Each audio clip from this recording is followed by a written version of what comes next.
Hari ini kita akan belajar kembali kebenaran firman Tuhan. Kita mau lanjutkan pelajaran kita hari ini, supaya kita ini semakin diubahkan di dalam hadirat Tuhan. Bapak Ibu dan saudara-saudara yang terkasih dalam Kristus, kita setiap hari pasti akan dipertemukan dengan orang-orang dengan berbagai macam karakter, berbagai macam sikap, berbagai macam latar belakang yang berbeda, dan kita meski tahu tidak semua orang bisa menyenangkan hati kita dan tidak semua orang membuat kita bahagia. Kadang ada hal-hal yang seringkali kita dipertemukan dengan orang-orang yang membuat kita kesel, jengkel, dan bahkan kecewa. Yang jadi masalahnya bagaimana kita bisa mengatasi kekecewaan itu hari ini ketika kita diperhadapkan dengan orang-orang yang sulit. Karena tidak semua kemauan kita, keinginan kita itu selalu membuat orang bahagia, ataupun sebaliknya tidak semua orang bisa membuat kita bahagia. Banyak orang di sekitar kita yang membuat kita kecewa, tidak sesuai dengan yang kita harapkan, tidak sesuai dengan kita inginkan. Ujungnya apa? Kita kecewa, kita kesel, bahkan ribut, sampai jengkel, berantem, sampai kepahitan, balas dendam, dan lain sebagainya. Dimulainya dari mana? Karena kita mengharapkan sesuatu dari orang lain, dan ternyata orang lain itu malah sebaliknya membuat kita kesel, marah, dan merugikan, mungkin menyakiti, dan lain sebagainya. Nah, kita harus mengerti bahwa selama kita tinggal di bumi ini akan selalu dipertemukan dengan orang-orang yang mengecewakan. Bisa saja itu pasangan hidupmu, bisa saja itu istrimu, anakmu, orang tuamu, besanmu, mantumu, karyawanmu, bosmu, siapapun lah namanya. Bisa juga gembala yang mengecewakan. Yang jadi masalahnya bagaimana kita bisa menghandle kekecewaan itu. Kalau kita makan kekecewaan, artinya kita makan umpannya setan. Ketika kita makan umpannya setan, apa yang terjadi? Kita pelan-pelan akan kena jerat begitu rupa dan susah melepaskannya. Ada orang-orang yang kecewa dengan pasangan hidupnya karena mungkin ditinggal selingkuh. Ada mungkin kecewa dengan pasangannya karena tidak bisa mengelola keuangan dengan baik, atau melakukan hal yang jahat. Mulutnya kasar, melukai, tidak seperti yang diharapkan. Dan yang terjadi, kalau dipikirin terus, akhirnya membuat hatinya kesel, marah, sakit hati, jengkel. Nah, ketika kita sudah masuk dalam perangkap kekecewaan, dapat dipastikan hati kita ini sudah kehilangan sesuatu yang harusnya kita jaga dengan baik. Apa itu kasih, mengasihi? Karena kita meski tahu kita menjadi orang yang diberkati, menjadi orang yang lahir baru, menjadi orang yang hidup di dalam kebenaran, yang ngerti kebenaran. Kita yang ngerti kebenaran harus membimbing orang yang melakukan kejahatan itu dengan roh lemah lembut. Jangan sampai kita jatuh dalam pencobaan. Tapi kebanyakan dari kita ketika kita diperhadapkan dengan situasi, dengan keadaan, dengan orang-orang yang mengecewakan, kita bereaksi salah. Ketika kita bereaksi salah, justru kita sebenarnya sudah diikat begitu rupa dengan tipu dayanya setan. Ada istri yang kecewa dengan suaminya karena pernah selingkuh dan tidak mau mengampuni. Seumur hidupmu ketika engkau tidak mau mengampuni, apa yang terjadi? Engkau dikuasai dengan kekecewaan dan kepahitan, dan akhirnya hatimu tidak tenang. Kita meski tahu Bapak Ibu, orang bisa mengecewakan kita, orang bisa menyakitin hati kita, orang bisa melukain kita, tapi kita meski tahu Tuhan yang kita sembah, Dia tidak pernah menyakitin, bahkan mengecewakan kita. Yang kita pegang itu. Kalau kita ketemu manusia yang mengecewakan, wajar, karena manusia tidak ada yang sempurna. Kita pun hari ini belajar firman kan untuk disempurnakan. Step by step, diproses hari demi hari, diubahkan hari demi hari, supaya kita semakin menjadi serupa, segambar dengan Tuhan. Kita lihat di 1 Yohanes pasal yang kedua, mulai ayat yang ke-9. Barang siapa berkata bahwa ia berada dalam terang, tetapi ia membenci saudaranya, ia berada dalam kegelapan sampai sekarang. Benci dimulainya dari mana? Kecewa. Mengharapkan orang lain melakukan seperti yang kita inginkan, ternyata sebaliknya. Akhirnya kita kesel, kita marah, kita kecewa, kita terluka. Padahal orang yang melakukan belum tentu loh dia itu kepikiran dengan sikap dan perbuatannya. Banyak dalam kesempatan kita seringkali ditipu oleh setan. Kita memikirkan perbuatan orang lain, perlakuan orang lain, sikap orang lain, Padahal orang-orang tersebut yang melukai dan menyakiti kita tidak pernah memikirkan perasaan kita.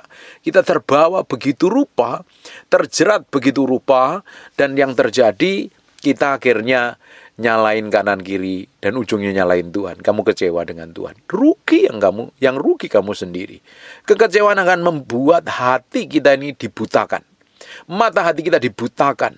Kita nggak bisa memiliki lagi terang karena kita tinggal di dalam kegelapan. Perhatikan, barang siapa berkata bahwa ia berada dalam terang, kamu ngaku anak Tuhan, ngaku rajin gereja, ngaku jadi hamba Tuhan, jadi pelayan, jadi pengkhotbah, jadi pendeta, atau jadi apapun lah namanya, terlibat dalam kegiatan rohani, tetapi ia membenci saudaranya, benci toh. Kenapa kok bisa benci? Kecewa, disakiti, mengharapkan sesuatu yang tidak dia inginkan, didapatkan dan akhirnya dia kecewa. Ujungnya dia benci saudaranya. Geger, ribut, berantem, gak sepaham, dan lain sebagainya nih. Ia berada di dalam kegelapan sampai sekarang. Kamu taruh kebencian, kamu berada di dalam kegelapan. 1 Yohanes pasal yang ketiga, ayat yang ke-15, barang siapa membenci sesamanya, ia adalah seorang pembunuh manusia. Kadang kita gak perlu pakai tombak, panah, keris, racun, senapan atau apapun namanya untuk membunuh orang lain. Tapi dengan kau taruh kebencian kepada orang yang melakukan hal sesuatu yang melukai hatimu, sebenarnya kamu sudah melakukan pembunuhan. Dan jangan pernah berharap didapatin berkenan di hadapan Tuhan. Makanya kita mesti jagain hati kita begitu rupa, sebab dari dalam hati kita ini akan terpancar kehidupan. Dijagain begitu rupa. Bagaimana kita meresponin orang yang mengecewakan? Bagaimana kita meresponi sesuatu yang mengecewakan? Situasi yang sulit, keadaan yang sulit, kejadian yang melukai dan menyakitin. Kita harus tetap melepaskan pengampunan, gak ada solusinya kok. Yesus sendiri ajarkan, ketika ada orang yang membenci kamu, berseteru kepadamu, doakan dan berkati. Amsal lebih keren lagi. Kalau seteru mau lapar, itu orang yang mengecewakanmu, orang yang melukai kamu, orang yang mengecewakan pokoknya. Apa yang diperbuatnya pernah melukai batinmu. Dan kamu tahu dia lapar, justru kasih makan kok. Kita kan harus melakukan segala sesuatu tepat seperti yang Tuhan mau. Percuma loh kita ini beribadah, percuma loh kita ini pelayanan, kasih korban, persembahan, terlibat aktivitas gereja, terlibat kegiatan sosial yang banyak sekali. Dan kamu menutupin semua kejahatanmu dengan kegiatan itu tersebut. Padahal kamu simpan kebencian, padahal kamu simpan kekecewaan dengan orang. Kitab Matius katakan, kalau kamu simpan segala sesuatu dalam hati saudaramu, tinggalkan persembahanmu dulu, beresin. Artinya kan Tuhan mau hati kita, bukan kegiatan kita, bukan aktivitas rohani kita. Tuhan lebih tertarik dengan isi hati kita. Tuhan lebih tertarik dengan semua yang di dalam diri kita, daripada semua yang kita kerjakan. Pelayanan, korban, penyembahan, doa. Buat apa berdoa kalau hatimu penuh dengan kepahitan? Buat apa pelayanan kalau hatimu penuh dengan kebencian? Doamu juga gak akan dijawab Tuhan.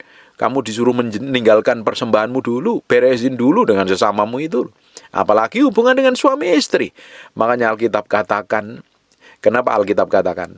Kalau kamu bertengkar, ribut, berantem, gegeran, kalau pagi jangan sampai matahari terbenam. Kalau malam jangan sampai matahari terbit. Kenapa? Dengan kamu berantem gak kelar-kelar, kamu memberi celah kepada iblis untuk menguasai hatimu. Dan percuma kalau hati ini sudah dipenuhi dengan kekecewaan dan kebencian. Saya perhatikan seringkali ada orang-orang yang begitu naruh kebencian yang begitu rupa kepada pasangan hidupnya, kepada orang lain, bahkan kepada hamba Tuhan, pada pendeta. Begitu rupa, dia tidak sadarin bahwa dia sendiri sebenarnya hatinya dikuasai oleh si iblis.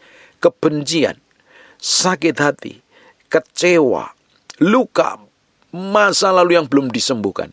Itu menjadi pintu masuk di mana setan akan kuasain hidupmu. Dia akan menggagalkan begitu rupa rencana Tuhan terjadi dalam hidupmu.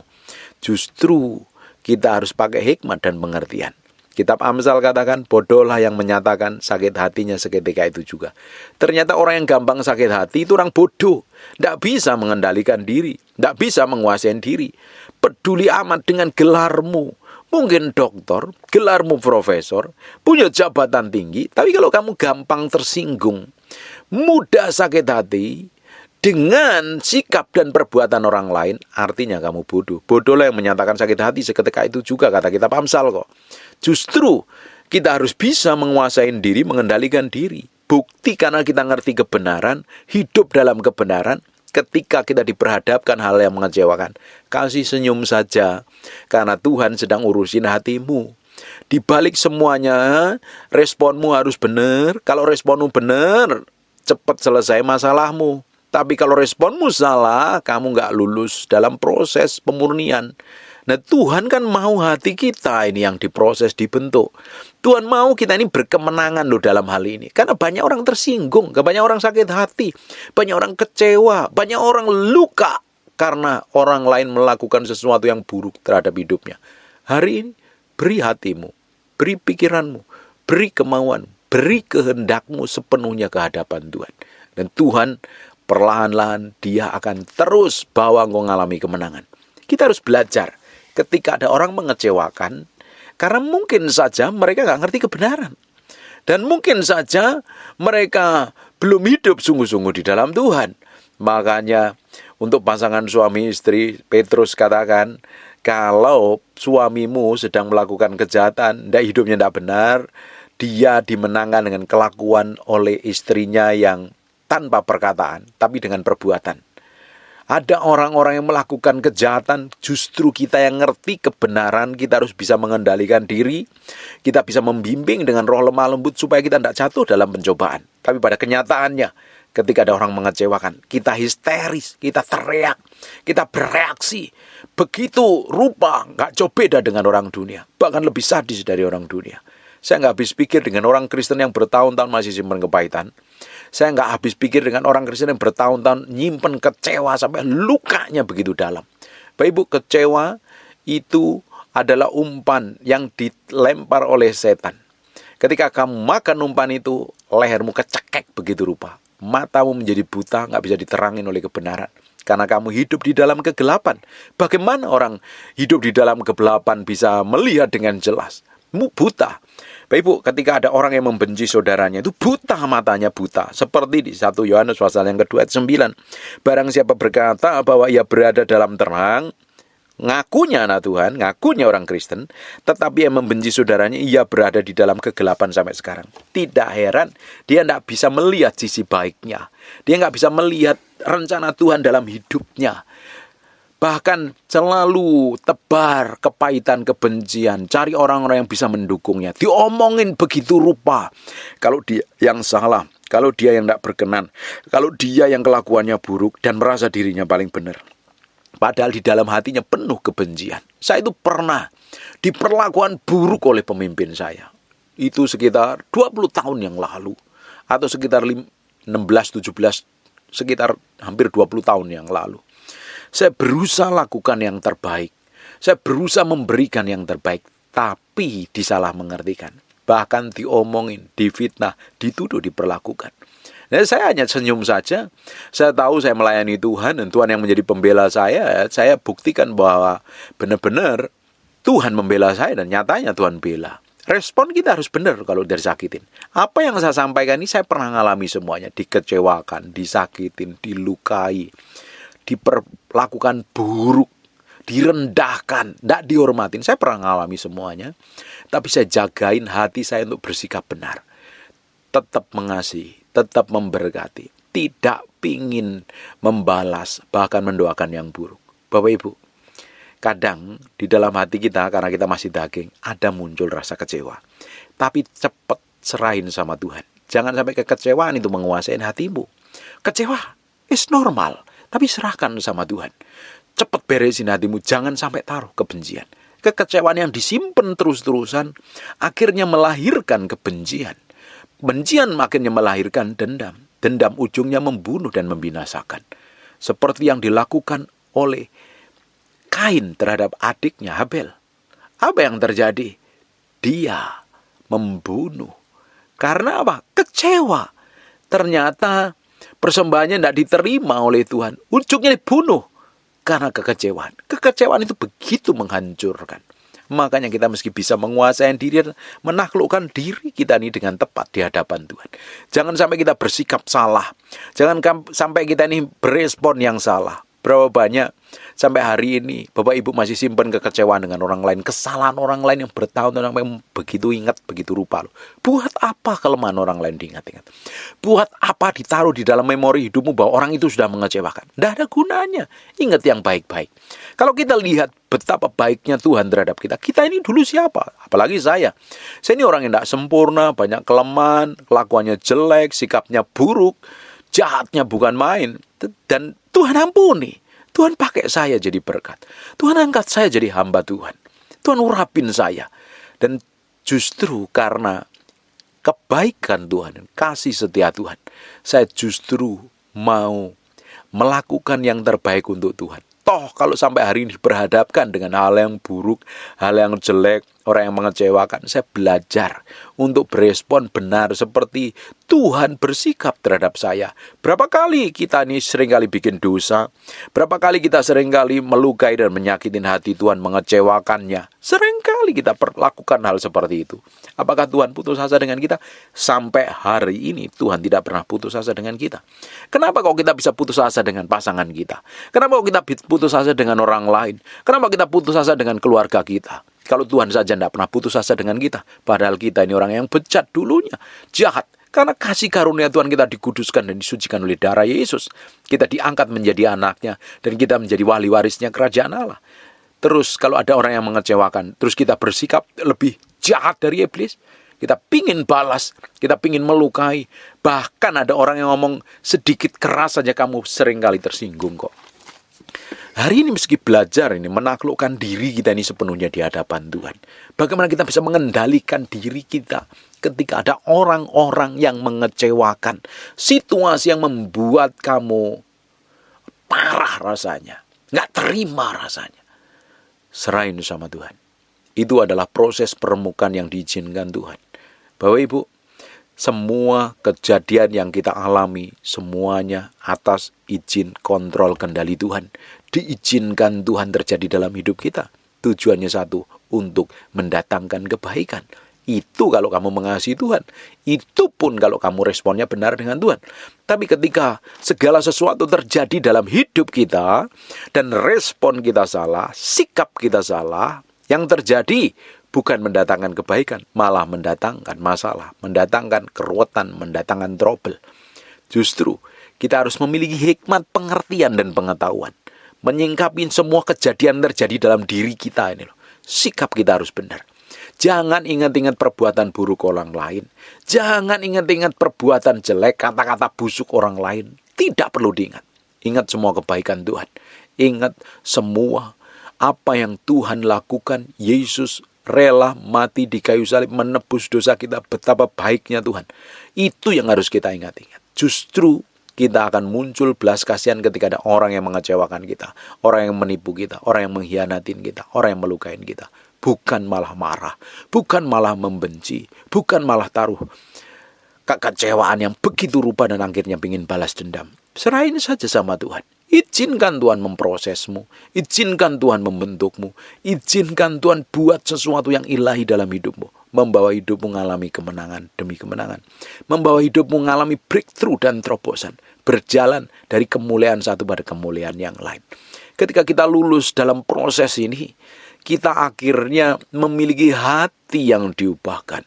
Ketika ada orang yang berbuat jahat, ketika ada orang memperlakukan buruk hidupmu, responmu rileks dan santai aja.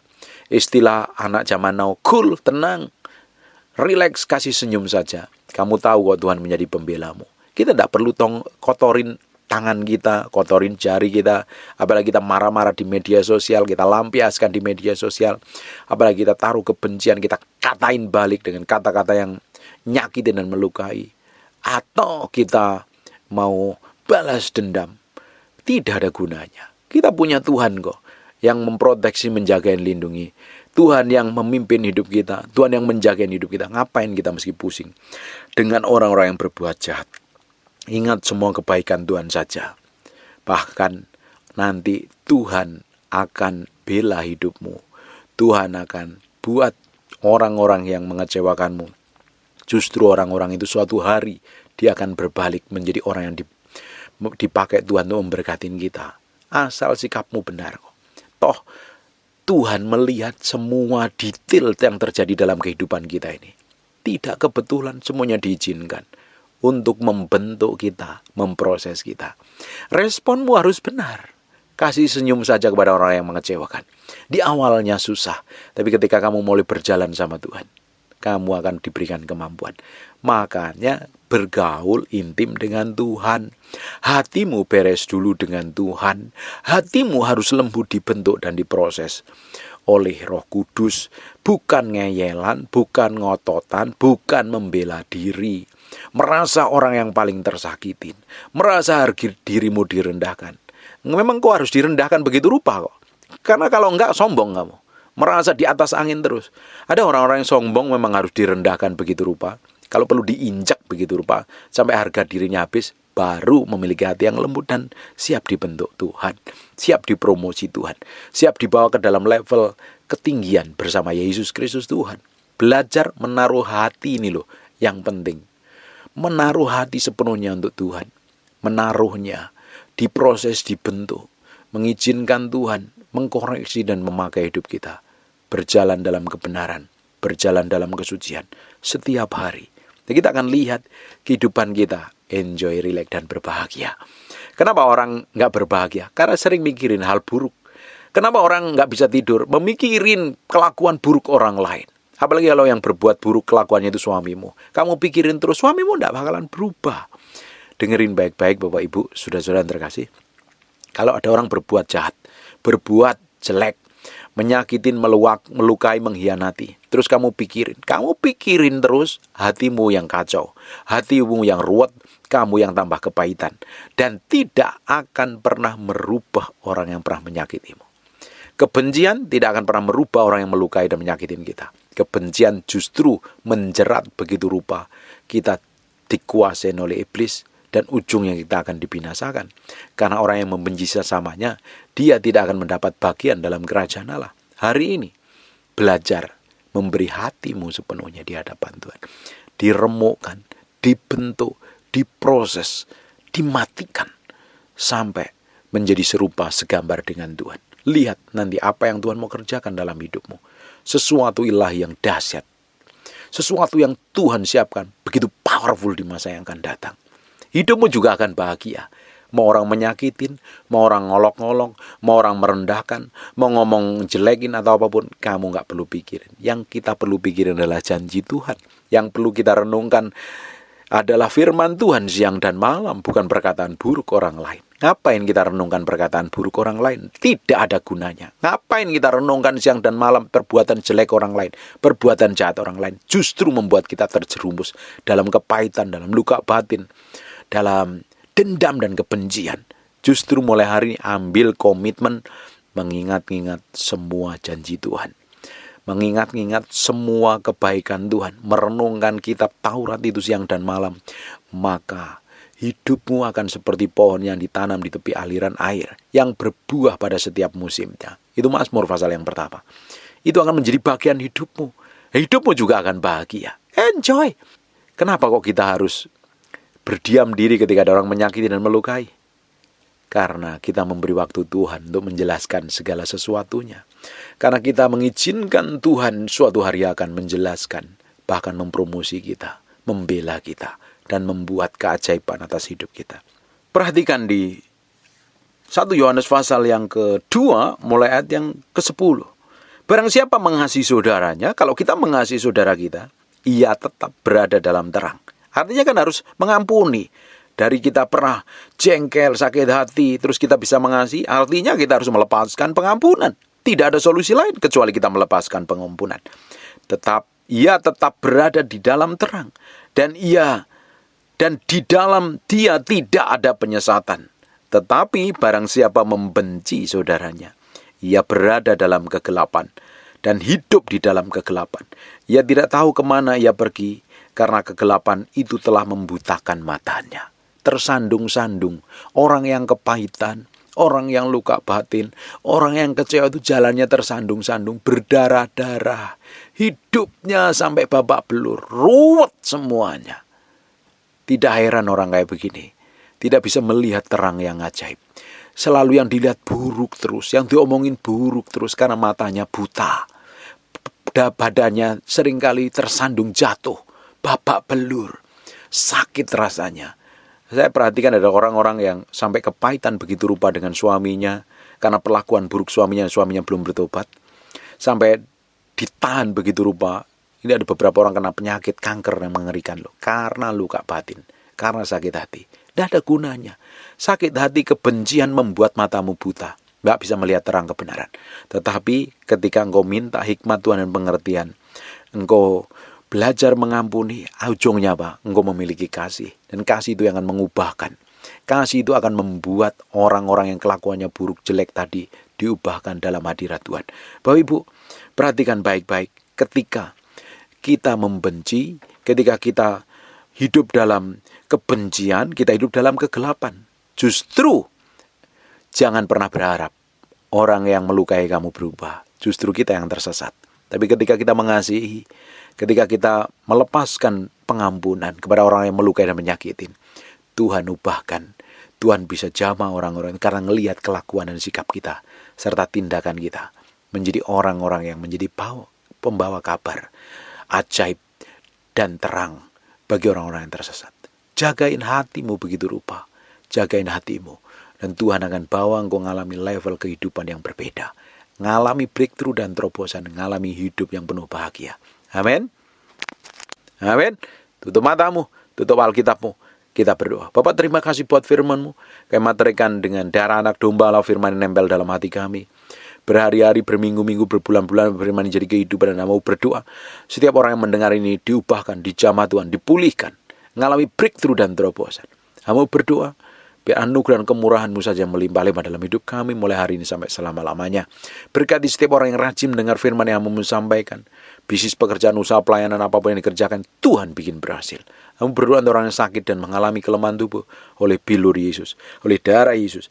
Jadilah engkau sembuh, jadilah engkau pulih, jadilah engkau sehat seperti sedia kala. Dalam nama Yesus. Haleluya. Amen. And God bless you. Aku mengasihi Engkau Yesus dengan segenap hatiku. Aku mengasihi Engkau Yesus dengan segenap jiwaku. Ku renungkan firman-Mu siang dan malam. Ku pegang perintah-Mu dan ku lakukan. Engkau tahu ya Tuhan, tujuan hidupku hanyalah untuk menyenangkan hati-Mu. Aku mengasihi Engkau Yesus dengan segenap hatiku. Aku mengasihi.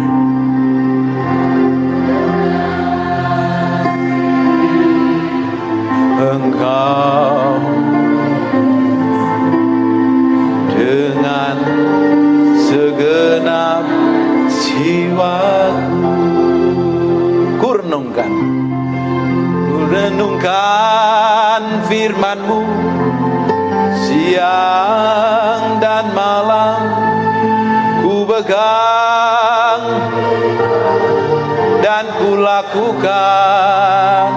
Engkau tahu ya Tuhan, tujuan hanyalah menyenangkan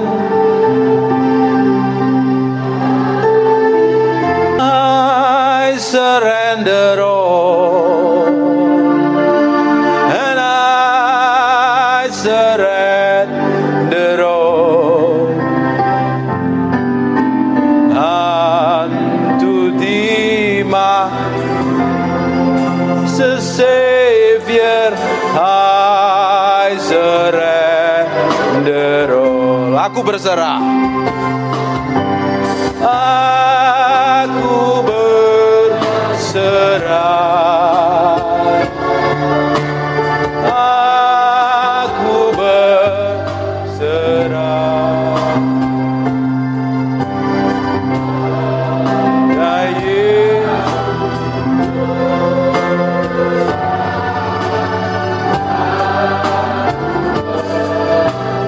Aku berserah.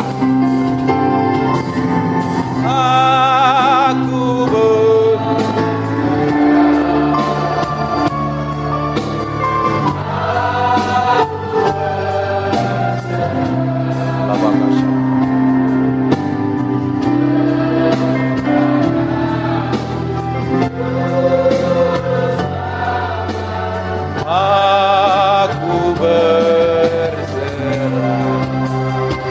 Lihat sekarang, kita izinkan Tuhan koreksi kita. Roh Kudus, Roh Kudus, tolong kami, bantu kami. Urapan-Mu mengalir Tuhan. Terima kasih siang hari ini. Terima kasih Tuhan. Terima kasih Tuhan. Kau baik, Kau baik. Lihat sampai kedalaman hati kami Tuhan. Koreksi dengan firman-Mu, bahwa kami menjadi serupa segambar dengan Engkau. Kami hanya ingin menyenangkan hati-Mu, bukan yang lain Tuhan. Dapatin hati kami menyenangkan hati. Siang hari ini Roh Kudus, kami memberi hati kami untuk Engkau, untuk diubah, dijamah, dilawat Tuhan. Enggak ada yang lain yang lebih mulia selain Engkau. Enggak ada yang lain Tuhan. Buat hati kami nempel dengan Engkau Tuhan. Pikiran dan perasaan kami menyatu dengan Engkau, sehingga kami ngerti apa yang Engkau mau dalam hidup kami. Dalam nama Yesus. Haleluya. Amin. We thank you, we praise you, we adore you. We thank you, we praise you, we adore you. Terima kasih siang hari ini. Terima kasih Tuhan. Terima kasih. Terima kasih.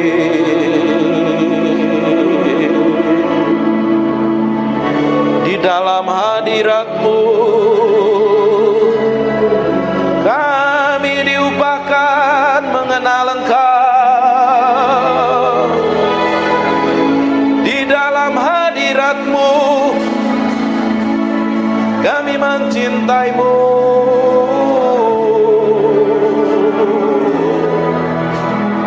Mencintaimu, Roh Kudus. Roh Kudus.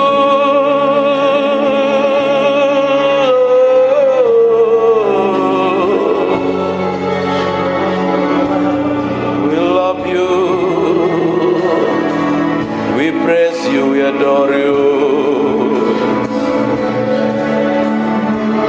Tetap tinggal di dalam hadirat-Mu, sebab kami mencintaimu. Oh Tuhan,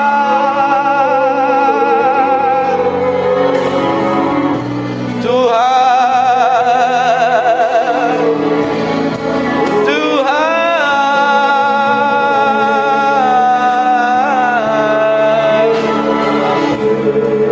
Naralamo senemede pianaramo, ikiri miana naramo se, ikiri biena namoso.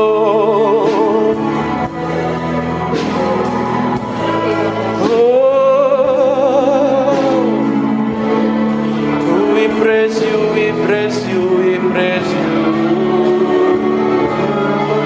We praise you, we praise you.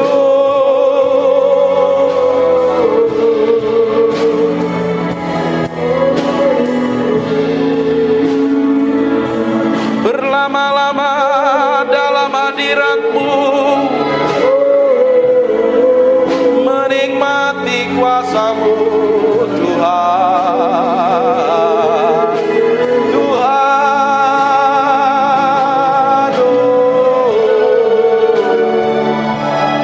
inanana lamore ikinemia nanaranamus. Terima kasih Tuhan.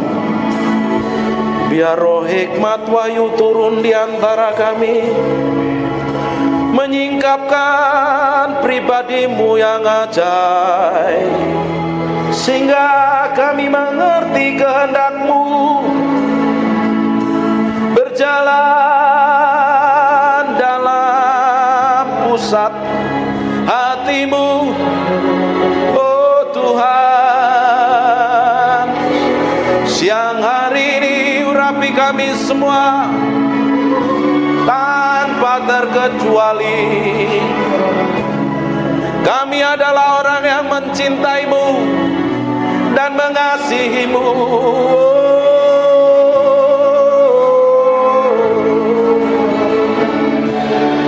Haleluya, haleluya, haleluya. Terima kasih.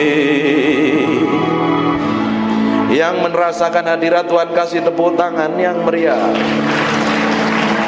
Hanya untuk Raja yang mulia. Haleluya. Amin. Silakan duduk dalam hadirat Tuhan.